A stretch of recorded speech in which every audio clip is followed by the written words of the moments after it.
जयराम महतो रिजवान को दगा के लिए याद नहीं करेगा। मैं रिजवान भाई को संघर्ष के लिए याद करूँगा। बाकी वो जहाँ रहें, खुशहाल रहें। बस एक टीस रह गई, एक मलाल रह गया कि जाना ही था, हाथ छोड़ना ही था तो नॉमिनेशन से पहले छोड़ देते। मैं किस पे विश्वास करूँ? जयराम महतो इस छोटी सी आयु में बहुत कुछ सहा है, आगे भी सह लेगा। अपने नम आँखों को छुपाकर वो मुस्कुरा के बात कर लेगा, लेकिन रिजवान क्रांतिकारी को बद्दुआ नहीं देगा।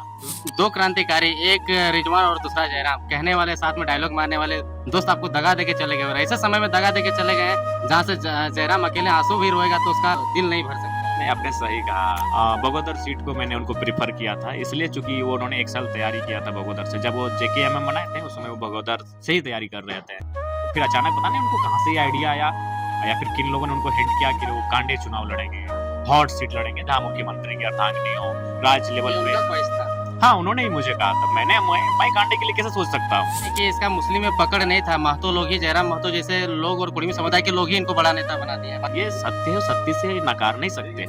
ये अगर जाना ही था तो नॉमिनेशन से पहले चले जाते। ये तो वही कहानी हुई ना अनिल भाई कि आपने शादी का कार्ड छपवा दिया है और निकल गए। अरे आपको नहीं मर्जी थी, आप अपनी मर्जी से विवाह करते, लेकिन शादी का कार्ड नहीं छपवाना था। तो वही भाई साहब को यही था कि नॉमिनेशन से पहले जाना था, कम से कम वहाँ हम अपना प्रत्याशी तो दे सकते थे। रिजवान आपके खिलाफ आके बेरमो अगर प्रचार करते हैं क्योंकि वो मुस्लिम बहुल इलाका है, तब तो फिर आपके लिए बड़ा डैमेज वाला स्थिति है। डैमेज नहीं हो। एक बार दगा दे दिए, दूसरा दे दिए तो एक्सेप्ट कर लिया, फिर से अगर आ जाएंगे रिजवान तो क्या कहिएगा? दो क्रांतिकारी, एक रिजवान और दूसरा जयराम, कहने वाले, साथ में डायलॉग मारने वाले दोस्त आपको दगा देके चले गए और ऐसे समय में दगा देके चले गए हैं जहाँ से जयराम अकेले आंसू भी रोएगा तो उसका मतलब दिल नहीं भर सकता है। नहीं, आपने सही कहा। कल जब मैंने सुना तो सबसे पहले हमने अपने सारे कार्यक्रम को कैंसिल कर दिया और हमें लगता है कि आज मनसा पूजा के बाद हम पहली बार घर गए। अपने सारे साथियों को जो फोर व्हीलर में गए थे, फोर व्हीलर को हम आधे रास्ते से घुमा दिए। हम घर से बाइक मंगाए बुलेट। हम बोले नहीं, आज किसी के साथ हम नहीं जाएंगे, आप लोग अपना घर चले जाइए। और सही बात है, हम बुलेट मंगाए, बुलेट में बैठ के घर गए, कमरे को बंद किए और आंखें गिली थी। इसलिए गिली थी कि सवाल यही है कि आज मैंने अपने शरीर को गला दिया। मैं किस पे विश्वास करूं? आज यही रिजवान दा, हालांकि उनको मैं फिर यही कहूंगा कि मैं उनको दगाबाजी के लिए याद नहीं करूंगा, मैं उनको संघर्ष के लिए याद करूंगा। उन्होंने संघर्ष किया है। आज मुझे भी वो दिन याद आता है कि जब मैं वो तेतुलमारी के अपने मोहलेडी गांव में थे।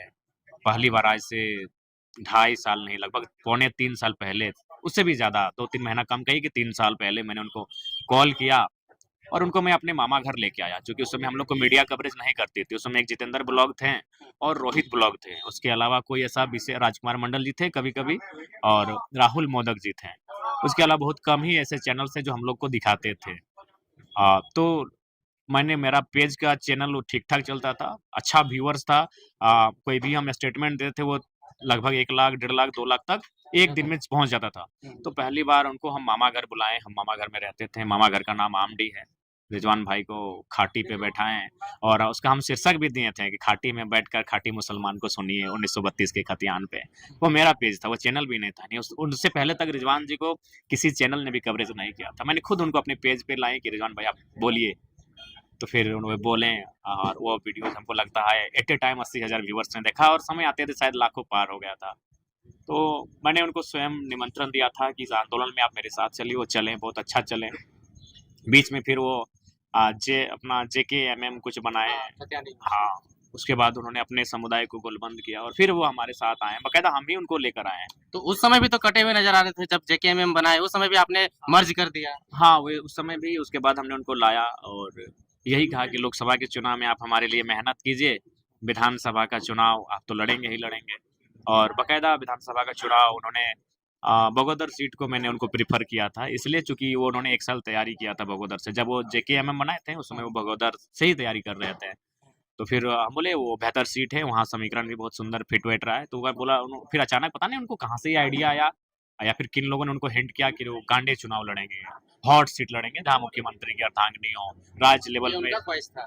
हाँ, उन्होंने ही मुझे कहा था। मैं कांडे के लिए कैसे सोच सकता हूँ? उनका घर बगोदर। हाँ, उनका घर मेरे ही विधानसभा टुंडी। टुंडी में पड़ता है, लेकिन बगोदर हाँ, में तैयारी कर बगोदर रहे में तैयारी किए थे, साल भर किए थे तैयारी और अच्छा तैयारी किए थे। हाँ। तो मैं गिरिडीह तक हार्डली गया था, चूँकि गिरिडीह मेरे कॉन्स्टिट्यूएंसी में आता है। हाँ।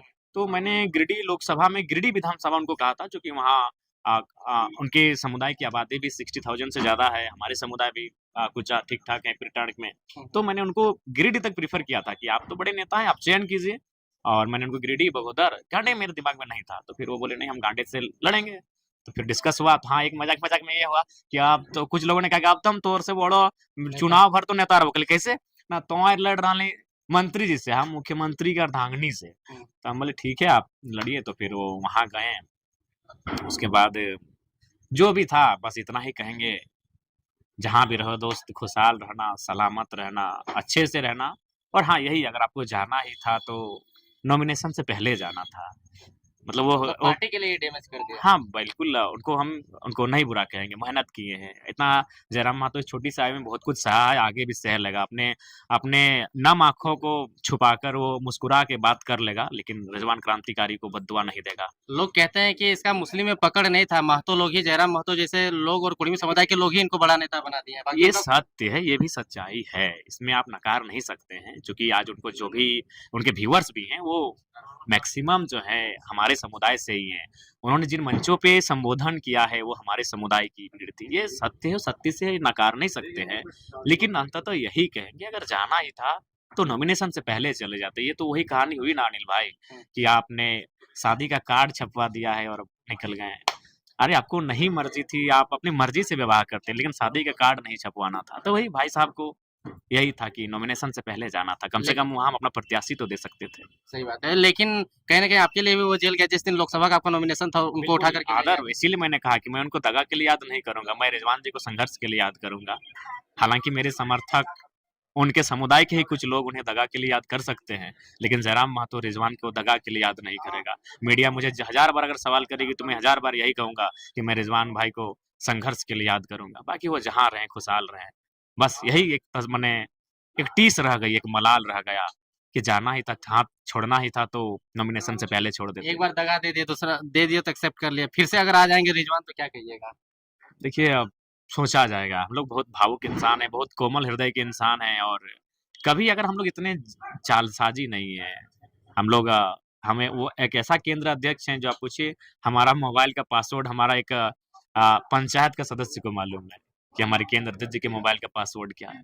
बहुत सारे सीटों पे आपके कैंडिडेट जो दिए थे उसका रिजेक्शन लिस्ट जारी हो गया है। उस पर आप लोग क्या करेंगे? वहाँ पे तो आप कैंडिडेट आप दे नहीं सकते हैं। वहाँ पे हम लोग किसी को समर्थन दे देंगे कि कोई समर्थन से चुनाव लड़ेंगे। उनका जो भी सिंबल होगा, सिंबल को हम लोग समर्थन दे देंगे। बेरमो में क्या स्थिति है? अगर रिजवान आपके खिलाफ आके बेरमो में अगर प्रचार करते हैं क्योंकि वो मुस्लिम बहुल इलाका है, तब तो फिर आपके लिए बड़ा डैमेज वाला स्थिति नहीं, हो जाएगा। डैमेज नहीं होगा। डैमेज नहीं होगा, वो स्वागत है। वो डुमरी आए, बेरमो आए, आए, कोई दिक्कत नहीं। अगर वो मेरे खिलाफ भी बोलते हैं तो हम उनको, क्योंकि उन्होंने संघर्ष किया है हमारे लिए, बहुत मेहनत किया है, लेकिन होता है पता नहीं उनको शायद फ्यूचर जो होता है वो एक दूरदर्शिता की सोच शायद नहीं देख पाए दूर तक जयराम महतो को। वो काफ़ी कुछ पल के लिए चले गए और वो जहाँ गए, हेमंत सोरेन तो अस्थायी नेता थे।